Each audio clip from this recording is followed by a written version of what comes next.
Okay, so first open any browser. Then go to RetroArch download page. The link to it is in the description.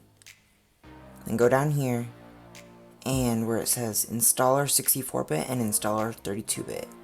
You're going to need to know your processor bit size. So to do this, go to the search bar and search processor.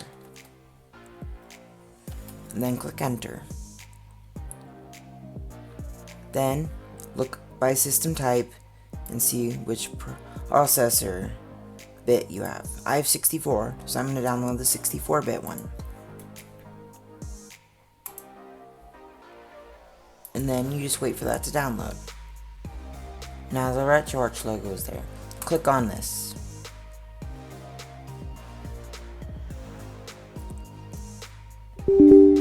Allow it.